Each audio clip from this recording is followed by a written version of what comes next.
Because it's one thing to talk about maybe younger running backs, but not guys coming off 1,000-yard seasons. How did you handle that? How they receive it?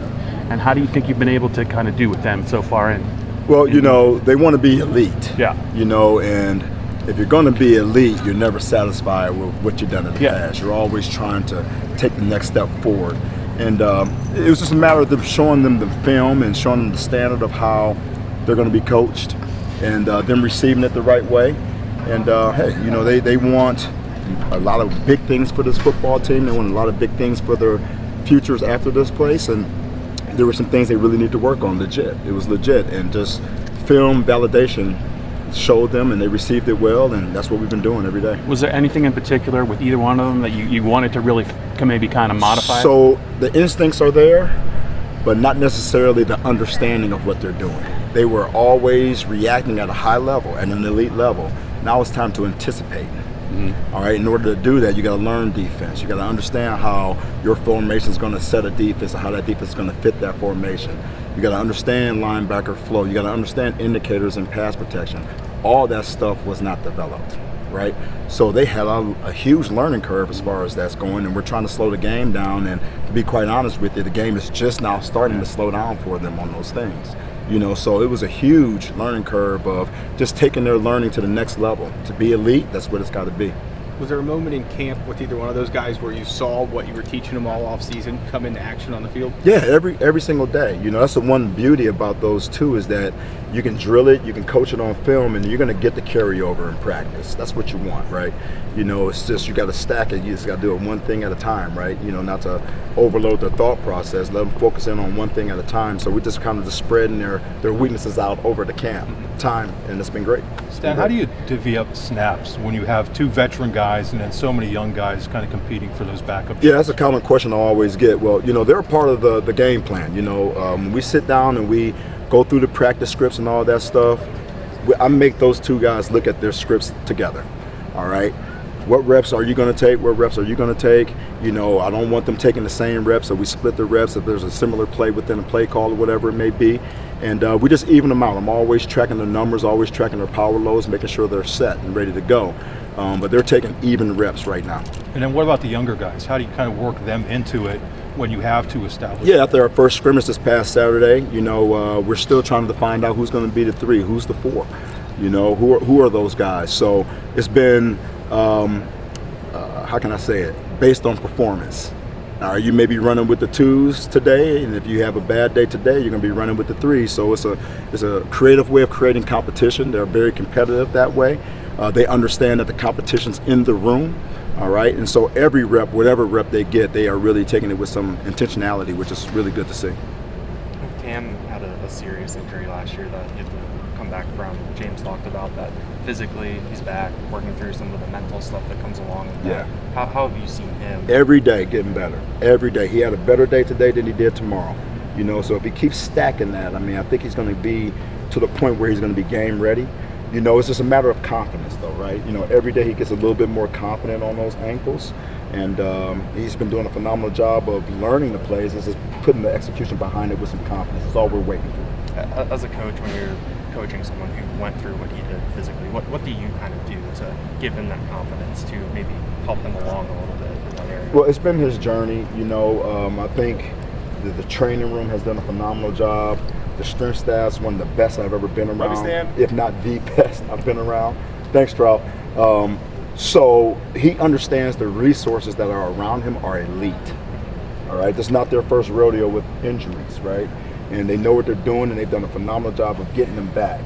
Now it's on him, right? I see the movement patterns. He can do everything that I'm asking him to do. It's just a matter of him believing it and doing it with some confidence. That's all it is. You talk about those guys, the younger ones especially. For them going on the field, they may see running as the sole job, but when they're getting ready to step on the field, what do you kind of tell them that is their job as they get ready to play? Yeah, it's the essence of the play. Whatever we're asking them to do, I ask them to do it full speed. You just can't play running back and run the football nowadays, right? Especially in this offense. So there's a lot of skill sets that they need to be developed, and that's probably why it's taking a little long to develop those guys right now. But every time we get a chance to go against our defense and what they're presenting out there every day, we're getting real live game reps. I really believe that. And with every rep, these guys get better. Yeah, their job description is huge. They have a full plate, but I think they're managing the workload of what we're asking them to do pretty well. It's just the execution piece. We got to go out here and do it every single day. And what about Nick and Fat? Two guys that have been here for 4 years. Yeah. How have you seen their leadership under your guidance thus far? They're leaders by example. I want them to talk a little bit more. I do hear them talking in their own little setting, one-on-one with the other running backs, and they're really demanding and commanding of those guys. You just don't hear them. Like, you won't hear them out there. I hear them in my own little world. But they're doing a great job of leading. They really are. They're showing our young guys how to practice, how to play on contact. They're keeping the standard of the program intact for these guys, and that's all you can ask for from your leaders. Jabri Coleman wasn't here during spring ball. So what have you learned about him during his first 7 Jabri Coleman's a special back. He really is. I mean, he's green. He's 213 pounds and doesn't quite have the functional strength to play at the level that we need him to play at right now. But he's a very, very, very natural runner. Has unbelievable vision. Really loose in his hips. I'm excited about Jabri Coleman. The future's going to be very, very bright for him, for sure. We heard a lot of good things about Tyke in the spring. Have you seen that carry over to fall, or how do you see him working? He's gotten better. He's gotten better from spring. Every day he's getting better. He's really comfortable with the system right now, so he's not making a lot of mistakes. There's little hiccups here and there from an execution and technique standpoint, but he's very, very intentional now. That young man works at it both on and off the football field at a high level, so it's just a matter of time where it's going to click and slow down for him. I'm excited about him. It seems like whenever we bring up Quentin Martin to anybody, they bring up his versatility, his receiving skills. Does he seem like a guy in your room particularly has multiple pathways toward a role in this offense, maybe because of that? Absolutely, and including on special teams. He's one of our core special teams guys. So he's one of those special athletes. You can tell he's built different than all the other running backs, right? You're looking at a 6-footer, a little lean, a little long. So all that stuff works great in the pass game. It works great on special teams in space when we're asking him to do those things. Another guy who has been improving every single day with every single rep. The thing I like about Quentin that I had a question mark on is now he's running between the tackles with a purpose. You understand? He's learning how to get that 6'1" frame down low and play on contact and start to play past contact in some instances. So it's just a matter of time for Q. And it's a very talented room, guys. There's no question about it. Got time for 2 more. How about Corey Smith, a guy that James Franklin said last year, a lot of guys similar skill set, but he was a little bit different because of some of the things he could do. I think he had the longest run of the year last year. What do you see from him? Yeah, he's the most elusive back in the room. I mean, he can make you miss in the phone booth. That's his skill set. There's a time and a place for it, though, right?